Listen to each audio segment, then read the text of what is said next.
आज हम chapter first start करने जा रहे हैं आपके इकोनॉमिक्स का। इसके अंदर ये जो चैप्टर है वो related to micro economics. Okay, micro economics में क्या होता है?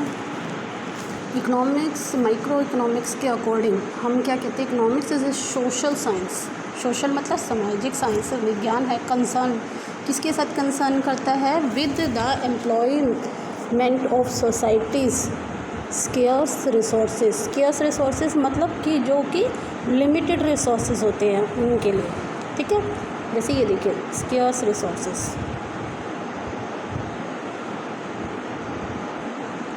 ठीक है।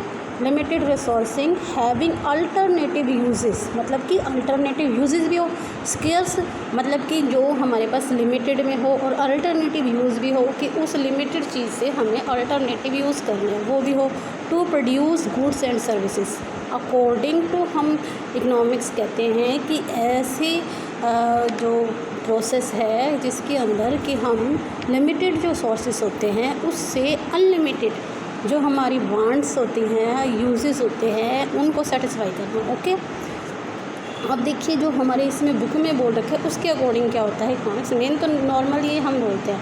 अब ये देखिए कहता है कि अर्थशास्त्र कहता है, अर्थशास्त्र में इकोनॉमिक्स वह शास्त्र है जिसके अंदर मनुष्य की उन जो नीड्स होती हैं उनका हम अध्ययन करते हैं, जिनसे कि जो अनलिमिटेड उनकी वांट्स होती हैं उनको कंट्रोल किया जाता है या कि उनको सेटिस्फाई किया जाता है। किससे? लिमिटेड रिसोर्सेज से, ठीक है। जो ये हमारे देखिए लिमिटेड रिसोर्सेज से, ठीक है। ये जो इकोनॉमिक शब्द है दो वर्ड से मिलके बना है। एक तो होता है ओकॉजिस और एक नेमिस।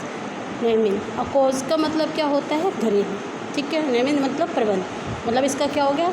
इसका जो मीनिंग हो गया घरेलू प्रबंध हो गया, गृह प्रबंध। ये कहते हैं कि जो हमारा नॉर्मल जो लाइफ है इसके अंदर भी इसका हम यूज़ करते हैं इकोनॉमिक्स का। कैसे करते हैं कि हमारे पास देखिए एक सैलरी जो हमें मिलती है वो लिमिटेड अमाउंट में मिलती है, पर उसको हम खर्च करने के लिए बहुत सारी ज़रूरत होती है। जैसे कपड़ा भी ले सकते हैं, भोजन भी ले सकते हैं, और सारी चीज़ें हो सकती है। कुछ हम और कोई अपना लग्जरी का सामान ले सकते हैं, तो उसके अकॉर्डिंग बहुत सारी ज़रूरत होती है। पर जो हमारे को सैलरी या पैसा जो आ रहा है वो तो लिमिटेड है।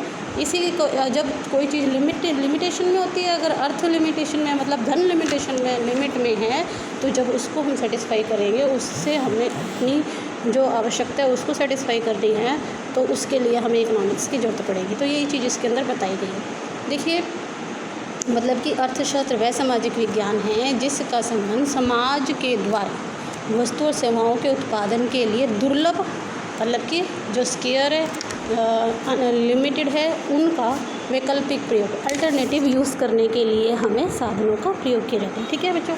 अब इसकी क्या कहते हैं, अलग अलग जो राइटर्स हैं उन्होंने अलग अलग परिभाषाएं दी हैं। इसमें क्या है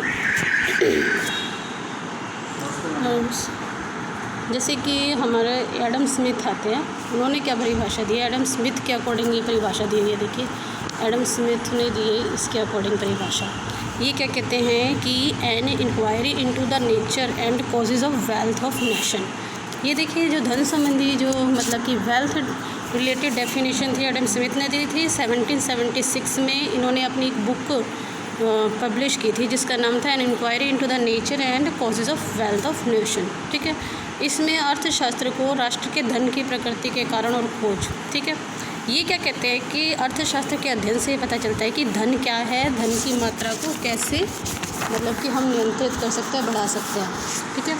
आर्थिक विकास के लिए धन की बचत और निवेश के कौन से तत्वों पर निर्भर, मतलब कि इसमें जो जितनी भी ये बातें कहेगा वो सारा किससे रिलेटेड? वेल्थ से रिलेटेड कहेगा।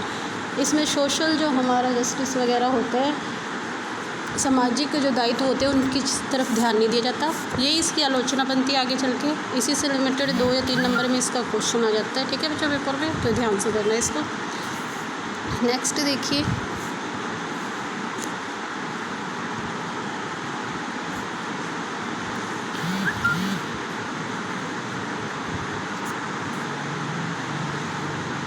नेक्स्ट डेफिनेशन है material welfare definition. Material welfare भौतिक कल्याण। अब ये कहते हैं जो एडम स्मिथ ने 1776 के अंदर जो अपनी डेफिनेशन दी थी ना, उसकी कुछ कमियों को दूर करने के लिए मार्शल ने 1890 में एक अपनी बुक पब्लिश की थी जिसमें क्या बोलते हैं उसको हम, नेम है जिसका principle of economics, principle economics के अकॉर्डिंग उसने बताया था। और इसमें क्या कहता है, इसमें इकोनॉमिक्स की उसने थोड़ी सी डीप स्टडी की, मतलब पहले हम वेल्थ से लेते थे, इसमें थोड़ा सा अलग किया गया। Economics is study of Mankind, मतलब अब इसमें क्या कहते हैं, जो सामाजिक दायित्व हमने भूल गए थे, वेल्थ को ध्यान रखा था, उसने इस चीज़ के ऊपर ध्यान दिया। अब ये क्या कहते हैं, economics is study of Mankind in ordinary business of life. It examine that part of individual social, ठीक है, individual and social action which is most closely connected with the attainment of uses of material and its willing use, ठीक है भाई, जिससे अच्छे तरीके से सबके लिए यूज़ किया जा सकता है, समाज के लिए इसे यूज़ किया जाए, ठीक है। अर्थशास्त्र में इसके कहते हैं जो मनुष्य है वो एक सामाजिक प्राणी है और उन कार्यों का भी अध्ययन करें जिनमें वे अपने कल्याण के साथ साथ, मतलब कि धन भी कमाए, साथ में सामाजिक कल्याण के ऊपर भी ध्यान दें, ठीक है, और भौतिक पदार्थों को प्राप्त करने और उनका प्रयोग करने। अर्थशास्त्र में जैसे अभौतिक पदार्थ है उनको ध्यान नहीं दिया गया इसमें होता है, ठीक है। सेवाओं का अध्ययन नहीं किया जाता इसमें। अब देखिए, इसमें भौतिक पदार्थ भी दे दिया, सामाजिक कल्याण भी दे दिया, पर इसने अभौतिक पदार्थ नहीं दिया, तो इसमें कुछ लिमिटेशन है। इसी लिमिटेशन को आगे हम डिफ़ाइन करेंगे। जो दूसरे जो राइटर आएंगे वो हमारे अभौतिक पदार्थों के, मतलब कि जो बनाया जाता है इसमें तीनों चीज़ें शामिल की जाती है कि धन भी शामिल किया जाए, भौतिक और अभौतिक तीनों चीज़ों को जब हम मान के चलते हैं तो वो ही एक प्योर डेफिनेशन बनेगी इसकी, ठीक है। अब आते हैं जो थर्ड डेफिनेशन इसकी जो हमारी दी थी, दुर्लभता रिलेटेड है, जिसके हम बोलते हैं स्केर्सिटी। मेनली इसमें स्केर्सिटी के ऊपर ही डिपेंड करता है इकोनॉमिक्स। अगर किसी चीज़ की स्केर्सिटी ना हो, मतलब कि दुर्लभता ना हो, तो फिर इस बहुत सारी क्वान्टिटी में होंगे तो यूजेस भी बहुत सारे कर लेंगे, ठीक है। ये काफ़ी अच्छी है। और ये जो हमारी डेफिनेशन है वो इसने किसने दी थी, रॉबिन्स ने दी थी। रॉबिन्स ने अपनी एक बुक पब्लिश की थी जिसका नाम क्या था, an essay on the nature and significance of economics, ठीक है।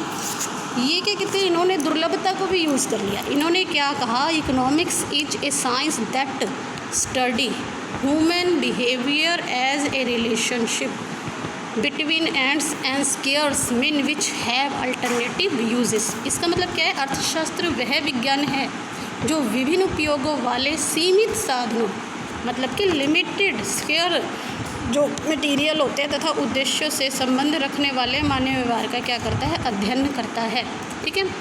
इसने कहते हैं अर्थशास्त्र मनुष्य के उन कार्यों का अध्ययन किया जाता है जो सीमित आवश्यक, असीमित, मतलब कि जो वांट्स होती है वह असीमित होती है और उनको जब हम पूरा करते हैं वो सीमित साधनों से पूरा करते हैं, ठीक है ना।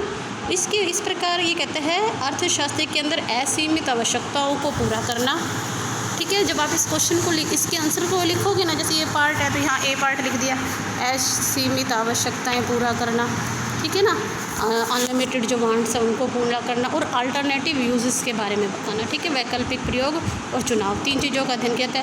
पर इसकी भी जो डार्विन वगैरह ने ना इसकी आलोचना की थी, वो ये कहते हैं कि अर्थशास्त्र में केवल चुनाव और मूल्य का निर्धारण शास्त्र बनाया, इसका मनुष्य के कल्याण और आर्थिक विकास की जो समस्या उसे नहीं ध्यान दिया गया, मतलब इसकी भी कुछ आलोचनाएँ की गई।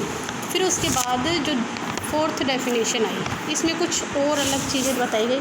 ये इसको क्या कहते हैं, इस वाली जो डेफिनेशन है इसमें मेन हमारा जो चला वो था ग्रोथ ओरिएंटेड, मतलब कि ग्रोथ को ध्यान में रखा जाता था। इसमें कहता है आधुनिक अर्थशास्त्री जिसके नोबेल पुरस्कार जिन्होंने जीता है वो हैं कौन कौन, सैमुएल्सन, पीटरसन और फर्गुसन।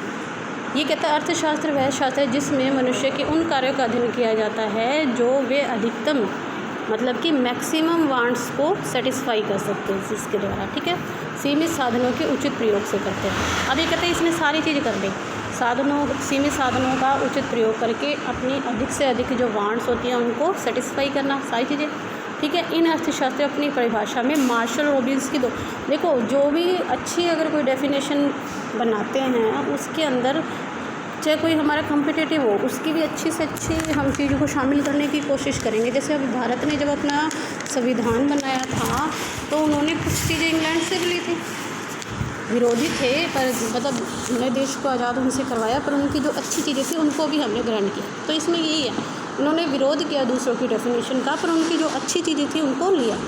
मतलब कैसे कि देखो मार्शल और रॉबिन्स की इन्होंने अच्छी चीज़ों को साथ ले लिया अपने, ठीक है।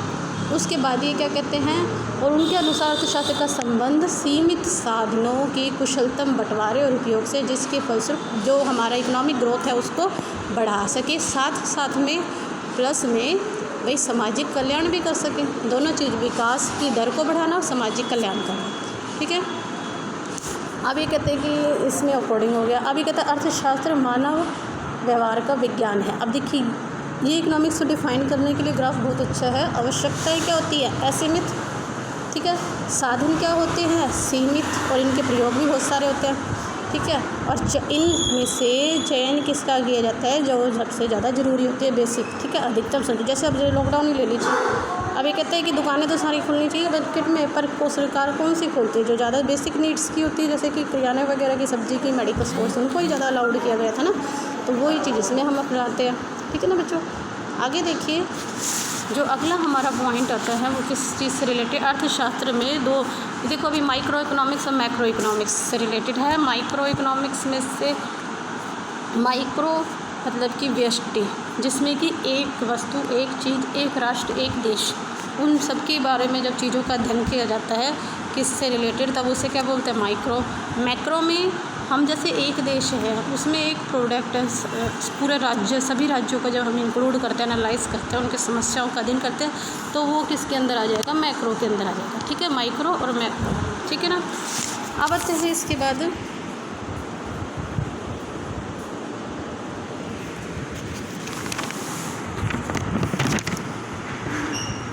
ये माइक्रो और मैक्रो इकोनॉमिक्स से रिलेटेड यही पॉइंट्स है। ठीक है ना, ये कर लेना। तो इसमें मतलब माइक्रो के अंदर जो हमारा डिफाइन किया जाता है, एक तो आता है इसका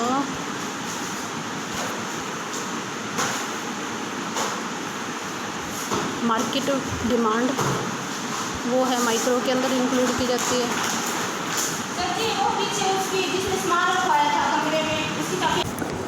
ठीक है बेटा, माइक्रो इकोनॉमिक्स से अंदर हम डिमांड, मार्केट डिमांड वगैरह को, सारी चीज़ों को शामिल करते हैं। किसी जैसे कोई कंपनी है, एक कंपनी का जब हम अध्ययन करते हैं माइक्रो के अंदर होता है, और जब बहुत सारे उसकी जैसे ट्रेड का पूरे का अध्ययन किया जाता है, मतलब उसमें बहुत सारी कंपनी आ जाती है एक ही जैसे, तो वो मैक्रो के अंदर आ जाता है। ठीक है ना, यही चीज़ है। और इसमें मैक्रो बड़ा होता है, माइक्रो छोटा होता है, ये आपको पता ही है, पहले करा हुआ है। ठीक है बच्चों, बस आज के लिए इतना ही, आगे कल करवाएंगे।